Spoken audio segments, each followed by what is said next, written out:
The day they moved her into the basement, Ellen didn't cry. She stood by the doorway, her hands folded tightly to stop them from shaking, as her son and daughter-in-law bustled around her like she wasn't there. They weren't cruel, not exactly. Just efficient. Detached. Like movers hired to pack away something outdated. Her son, Greg, looked at the antique sewing machine in the corner and sighed.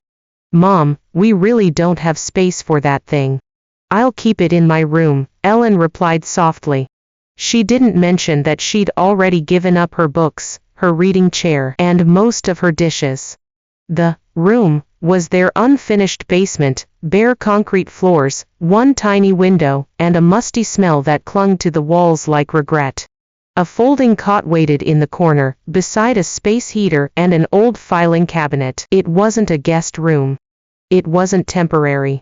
It was a place to store things that didn't belong upstairs anymore. As she descended the steps, knees stiff, Ellen carried her sewing machine like a relic of herself. At the foot of the stairs, she paused and looked around. This is where they put me. Not out of malice, perhaps. Just convenience. She had sold her home to help Greg and his wife when they were drowning in debt. She had cooked, cleaned, babysat, and made herself small. She hadn't expected gratitude, but she hadn't expected this either, being quietly exiled in her final chapter. From the kitchen above, she heard laughter. Her grandson yelling at a video game. Dishes clinking. No one asked if she was okay. No one followed. Ellen sat on the edge of the cot, rested her hands on the smooth wood of the sewing machine, and whispered aloud for the first time in years, "Don't you dare disappear." She wasn't sure if she was talking to the machine or to herself. Ellen had never imagined growing old like this, quietly, inconveniently, unwanted in her own son's home. She had been proud when Greg asked for her help 2 years ago. He had lost his job, the mortgage was underwater, and his wife, Dana, was pregnant with their second child. "We just need a little time," he said, his voice heavy with shame. Ellen didn't hesitate. She sold her cozy townhouse, the one she and her late husband had worked 30 years to pay off, and handed over the proceeds without blinking. "We'll take care of you, Mom," Greg had promised. "You'll always have a place with us." At first, she was needed. Babysitting the kids. Making dinner. Keeping the laundry running. But once Greg found a new job, and Dana went back to work, the tone shifted. They no longer asked her to help, they expected it. And when Ellen voiced concerns, like how tired she was chasing after a toddler all day, Dana would respond with a tight-lipped smile, "You don't have to do it if it's too much, Ellen, but we'll need to find a daycare somehow." The unspoken message was clear. They didn't say she owed them, but somehow, she did. For the roof. For the utilities. For taking up space. Then came the breaking point. It was a Wednesday afternoon. Ellen had accidentally burnt a casserole while tending to the crying baby. The smoke alarm shrieked. She managed to silence it, but not before Dana walked in, nostrils flared. "Mom," Dana snapped, "I know you're trying to help, but honestly, this is why I just handle dinner myself." Ellen apologized, flustered. But Dana didn't stop. "You've been tired a lot lately. Maybe we should look into adult day programs for you, just so you're not so isolated." That night, as Ellen folded laundry in the basement, she overheard their voices from the vent. "Dana, I can't keep watching her. She just sits there half the day. It's like having another kid. Greg, she gave us the money. What do you want me to do, throw her out?" "Dana, no. But she's not even useful anymore. Something's got to change." Something did change. Not in the house, but in Ellen. She didn't cry. She didn't yell. She simply turned off the iron, sat down at the edge of her cot, and stared at her sewing machine. The same one that had gathered dust for 15 years. The same one that once put her daughter through college, kept her hands moving after her husband's death, and earned her a quiet pride no one in this house had ever asked about. That night, under the dim basement light, she pulled it toward her and started to remember who she used to be. The hum of the machine was rough at first, hesitant, like an old friend clearing their throat after years of silence. Ellen had to relearn the tension dial, rethread the bobbin twice before she got it right. Her hands, once steady as stone, trembled slightly as she guided the fabric under the presser foot. But stitch by stitch, the old rhythm returned. She started with scraps, discarded curtains, old pillowcases, worn-out shirts. She cut and pieced, and sewed until shapes began to form. Not just squares, but memories, the aprons she used to make for church bake sales, the dress she tailored for her daughter's first recital, the silk jacket that once drew praise from a magazine editor in Chicago. That part of her life had been locked away behind years of widowhood, childcare, and polite invisibility. Now, those years whispered back to her through the fabric. It wasn't just about sewing. It was about reclaiming a language that had once made her feel powerful, creative, independent. She wasn't Mom or Grandma down in that basement anymore. She was Ellen, a woman with a gift in her hands and a fire quietly building in her chest. By the end of the week, she had made a set of quilted placemats. On Sunday, when Dana complained the kids had stained the good ones, Ellen calmly pulled hers out of a drawer and set the table. Everyone paused. They were beautiful. I used to make these, for a living, Ellen said, her voice soft but unyielding. No one responded. No one asked how or when or why she stopped. They just ate dinner. But that small moment, that flicker of pride, ignited something deeper. That night, she joined a Facebook group for mature makers and creators on the old tablet her daughter left behind. She posted a photo of her placemats with a caption that read, "First time sewing again in over a decade. Felt like coming home." Within hours, she had dozens of comments. Women from all over the country cheered her on. One messaged, "I wish my mom hadn't given up her sewing. This gives me hope." Ellen cried quietly, the tablet glowing in her lap. Not out of sadness, but because, for the first time in years, someone saw her. Really saw her. And that was the night she decided, this wasn't just a hobby. This was her way out. Ellen didn't plan to start a business. Not at first. But the comments kept coming, on every photo she posted. "Do you sell these? Do you take commissions? This would be perfect for my mom's birthday." With the help of a kind woman named Marky from the online group, Ellen opened an Etsy shop. They walked her through setting up listings, pricing handmade goods, and even writing her bio. She named the store Threaded Grace, a name her late husband once used to describe the way she moved when she sewed. The first sale came from Minnesota. A set of embroidered napkins. Then another. And another. By the end of the month, she'd shipped 22 orders, each one wrapped carefully with a handwritten thank you note, and a pressed flower clipped from the yard. Her basement, once a symbol of exile, now buzzed with life, stacks of fabric, new spools of thread, labeled bins, packaging materials, printed invoices. A studio disguised as storage. Her eyes sparkled in the mornings now. She wore lipstick again. But not everyone was pleased.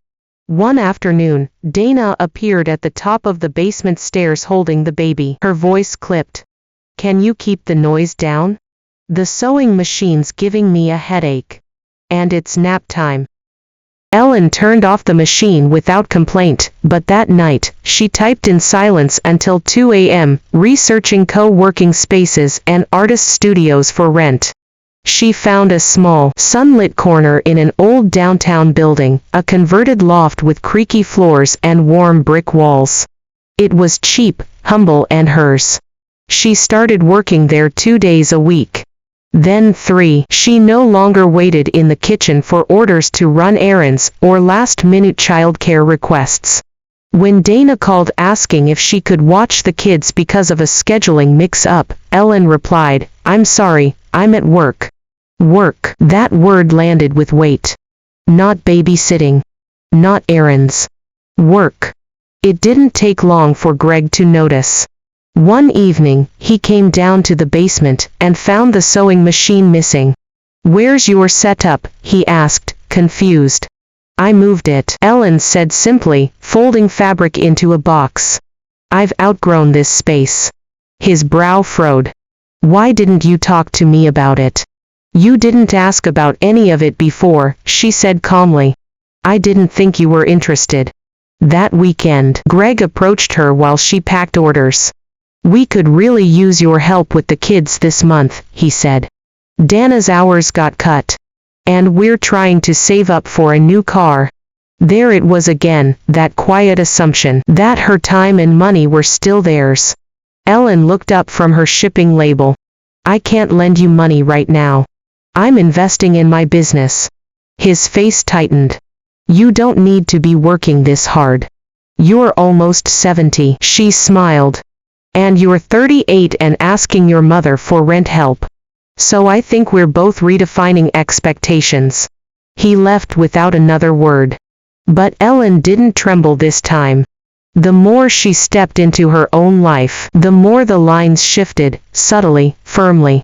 Her world was no longer small and dim. And her voice, it no longer whispered. It stitched. Ellen didn't seek revenge. She sought clarity. She knew now, she wasn't just reclaiming a hobby, she was reclaiming herself.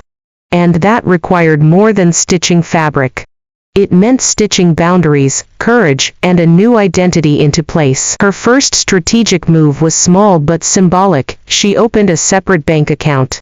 Every dollar from Threaded Grace went into it.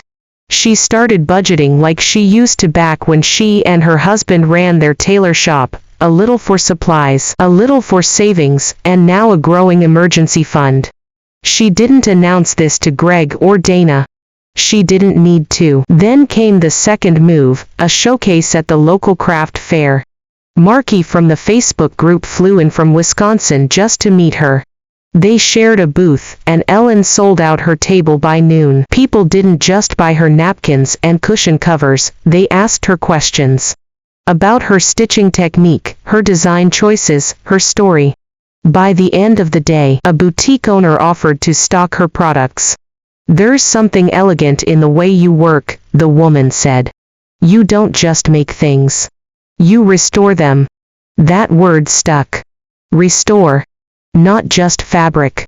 Herself. Back at home, Ellen started to make changes to the basement.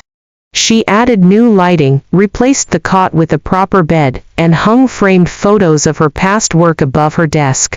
She even placed a mirror on the wall, one that hadn't reflected her in a long time. Then came the final, deliberate step in her comeback, a conversation she scheduled on her terms. "Greg," she said one Sunday morning, "we need to talk." He glanced up from his phone. "Is everything okay?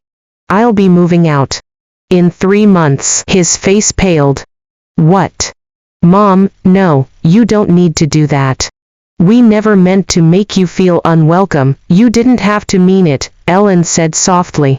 "But the truth is, I stayed because I thought I had to. Because I forgot I had choices. I don't feel small anymore. I'm building something." Greg blinked. He looked as if he barely recognized her.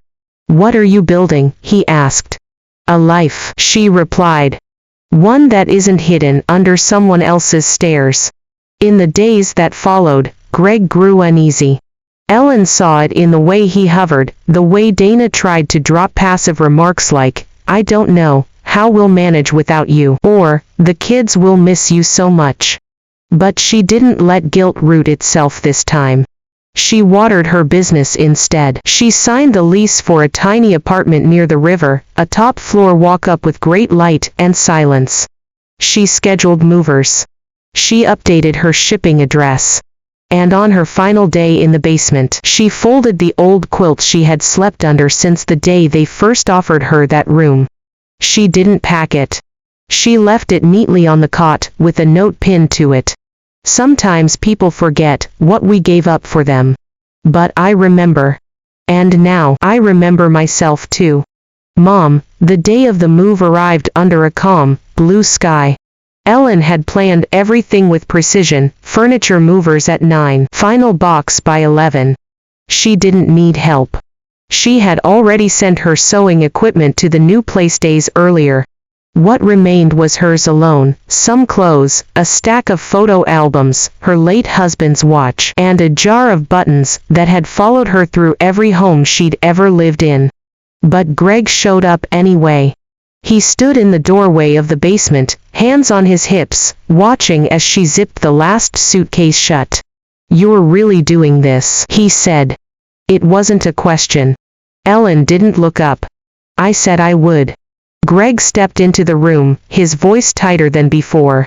"You're seriously just leaving? After everything?"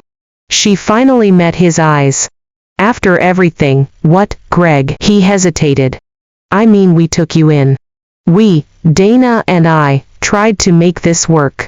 "You didn't take me in," she said gently, evenly. "I sold my house, and gave you every penny. And in return, you gave me a cot in your basement, and treated me like free labor." Greg's expression flickered, shame, maybe. But also defensiveness. "That's not fair. We had kids. We were overwhelmed. You offered." "I did," Ellen nodded. "Because I believed family helped each other. But helping became assuming.